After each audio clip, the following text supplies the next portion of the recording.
안녕하십니까. 1과 영덕 최영덕 원장입니다. 2024학년도 장현시 전형이 마무리되었습니다. 이제 7월 3일 합격자 발표만 남아있는데요. 사실 이 영상을 올릴까 말까 고민을 했습니다. 왜냐하면 그 컨설턴트로서 충격도 받고 아이들을 같이 기르고 성장한다는 의미에서 마음의 상처도 좀 받았거든요. 하지만 내년도를 위해서 그리고 정보들을 안내드린다는 의미에서 한번 정리해보고 안내드립니다. 첫 번째로 작년과 올해 장현시 전형 많이 변했는데요. 작년 전형은 총 240명이 지원했는데 그 중에 10명이 합격, 즉 24대 1의 경쟁률에 엄청난 극악한 전형이었습니다. 그래서 많은 친구들한테 추천을 지양했어요. 그래서 준비한 친구도 있었고 함께 준비를 했었죠. 그리고 올해 전형이 나왔는데요. 나름대로 더 나이스해서 기분이 좋아지는 상황이었습니다. 자, 첫 번째로요. 설명회에서 24명 내였지만 작년 10명 뽑았지만 올해는 24명 다 뽑을 것입니다 라고 좀 강조를 해줬고요. 두 번째로요. 자기소개서가 6천자에서 요약서 2천자로 줄었습니다. 그리고 세 번째로 탈락하면 끝이 아니라 탈락한 친구에도 별도로 120명을 뽑아서 일반 전형 2단계로 넣어준다라고 했고요. 최종으로 가도 마찬가지로 26명의 친구가 더 갈 수가 있는 상황이었죠. 그래서 괜찮다라고 생각하고 머릿속에서 이거 경쟁률이 엄청 늘어나는 거 아니야? 라고 생각했는데요. 불행인지 다행인지 전년보다 일정이 2달 빨라지면서 1달 반 사이에 갑자기 장현시 전형을 준비해야 됐죠. 그래서 갑작스럽게 준비한 친구는 조금 부담이 있었을 겁니다. 그렇더라도 결과적으로 400명 정도가 최종 지원을 했습니다. 전년보다 약 160명 늘어난 건데요. 지난번 설명회 자료에서는 350명 정도로 안내를 드렸었는데 실제로 일반 전형도 한 20명 정도 더 있었던 것 같고요. 그리고 또 한 가지 정원 외 전형에서 친구들이 약 20, 30명도 있지 않았을까라고 추정을 해봅니다. 자, 그리고 이제부터 전형 하나씩 좀 정리를 해보도록 할게요. 먼저 원서 접수에서는 자기소개서 6천자가 없어졌다라고 생각해서 좀 편하게 하자라고 했었는데요. 얘를 대신해서 탐구활동 증빙자료 4가지 칸에 총 2천자를 쓰는 게 조금 힘들었습니다. 우리 친구들 그냥 적당히 넣는 경우가 있었는데요. 첫 번째, 내년도에 지원할 때 포인트입니다. 자소서처럼 4가지 이야기를 잘 담는 친구가 되어야 된다는 거죠. 그 4가지는 연기가 되어 있어야 되고 오류나 보완 과정들이 전부 다 하나씩 단계적으로 맞춰져 가야 되고요. 그리고 본인 도전한 능력들이 보여지고 도전한 열정이 보여지는 친구들이 훨씬 더 유리할 거다라고 한번 더 정리해서 말씀을 드립니다. 자, 그리고 두 번째 1단계 실제로 면접은 어떻게 이루어졌냐인데요. 여기서 이제 멘탈이 좀 흔들렸습니다. 보통 과학고등학교의 출석 면접처럼 서류 기반을 검증하는 면접일 것이다 정도로 생각을 했었는데요. 개별 만남 진행 방법을 보고 준비법을 보니까요. 첫 번째로 방법이 전화 면접, 준면접, 방문 면접, 추천교사한테 전화하고 끝. 혹은 진행이 안 되는 경우도 있었습니다. 그러다 보니까 시간도 아예 진행이 안 돼 0분부터 시작해서 20분 사이 면접을 한 친구도 있었고요. 질문 내용도 어떤 친구들은 지원 동기랑 교우 관계, 독서 활동 중심으로 질문받는 친구도 있고요. 반대로 자료의 신뢰도 쪽을 집중적으로 검증받는 친구도 있었습니다. 그런데 1차 합격자가 발표나고 난 후에 보니까 누가 유리하더라?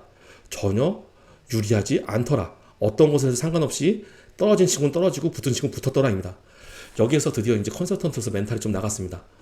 어떤 친구 선발하려고 하는 거지? 라고 말이죠. 그런데 한 가지 공통적인 건 약간 이런 부분인 거죠.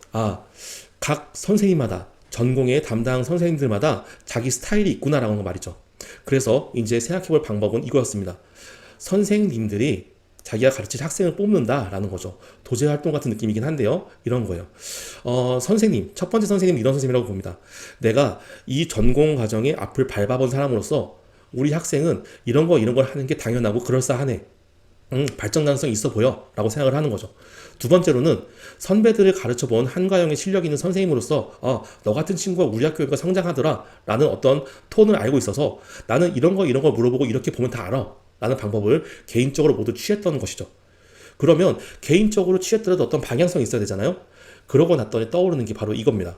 장영실 전형의 선발 기준대로 뽑는구나 인 거고, 그러고 다시 장영실 전형의 선발 기준을 보니까 이제 좀 방향이 보입니다. 장영실 전형의 FAQ를 보면 장영실 전형은 일반 전형과 무엇이 다른가요? 해서 특정 분야에서 탁월한 탐구 역량의 열정을 특정 분야에서 가지고 있는 친구, 그리고 지속적으로 보여온 학생이다 라는 거죠. 두 번째로요. 일반 전형과 어떤 차이가 있을까요? 라는 표현에 이런 표현을 했어요. 수학 및 과학 일반의 고른 연계성과 잠재력을 갖고 있다고 볼 수는 없지만 특히 탐구 분야에 몰입하면서 해당 분야에서 우수한 탐구 역량을 갖고 있구나라는 거죠. 이게 무슨 뜻이죠? 이런 거죠. X축을 과목, 오른쪽을 깊이로 볼 때, Y축을 깊이로 볼 때 A, B, C라는 친구가 있습니다.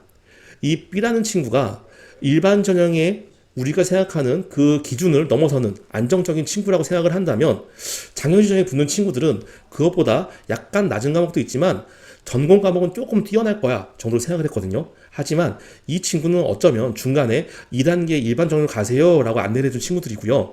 장현시 전형은 A라는 친구를 생각했다는 거죠. 보통 학교에서는 평균 이상의 능력을 보이고 어떻게 보면 잘하는 정도이다. 물론 영재학교 일반적 수준까지는 아니겠지만 한 가지 분야에서는 본인이 엄청 높게 잘하더라 인 거죠.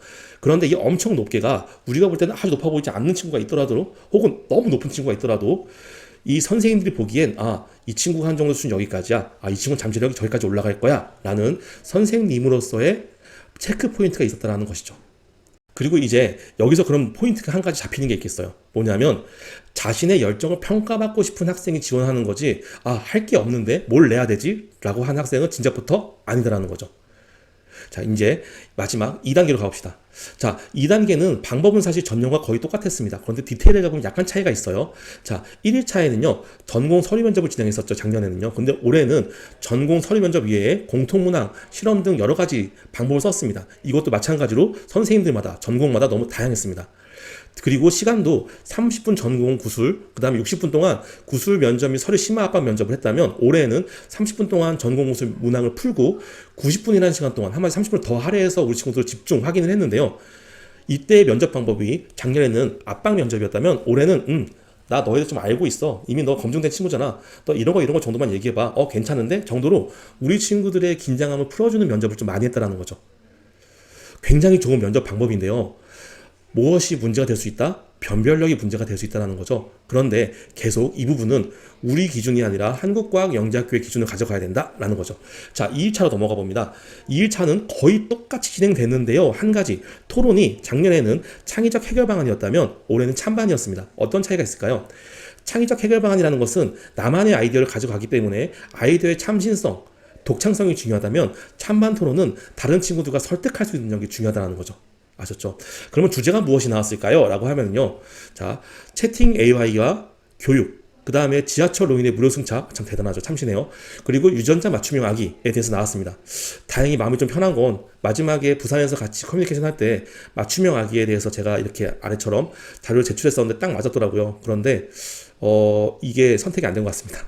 미안. 어쨌든 자, 그래서 포인트 세 번째로 말씀드리는 건 전공의 지식을 잘 활용할 수 있어야 된다라는 겁니다. 뭐냐면 전공의 지식을 잘 말하면서 작년처럼 어려운 문제를 막 떨면서가 아니라 초등, 중등, 고등 어떤 이론일지라도 자기가 알고 있는 이론을 실생활이나 상황에 맞서 잘 설명할 수 있는 친구를 뽑았다라는 거죠. 그리고 마지막으로요. 나의 활동을 아무리 괴짜더라도 다른 친구들과 잘 소통할 수 있는 친구를 뽑았다라고 보여집니다. 자, 결과적으로 이 네 가지 포인트를 보고서 느꼈던, 그리고 마지막으로 우리 친구들한테 하고 싶은 말 딱 한 가지는 이겁니다.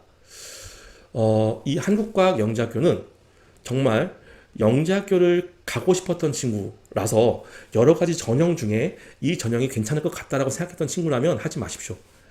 그런데 내가 이렇게 활동을 하다 보니까 영재학교를 안 가면 안 되겠어 라는 친구는 지원해 보길 바랍니다.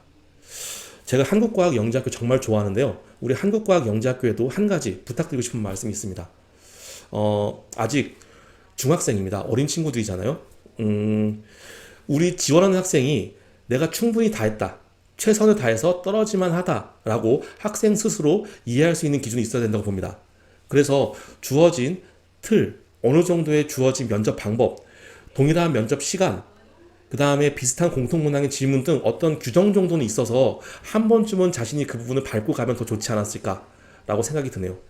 어쨌든 한국과학영재학교도 이런 특별한 전형을 만들어서 대단히 감사하고요. 우리 합격한 친구, 일반 전형으로 가는 친구, 아쉽게 떨어진 친구들 아직 많이 남아있습니다. 다른 학교들도 있고요. 모두 화이팅입니다.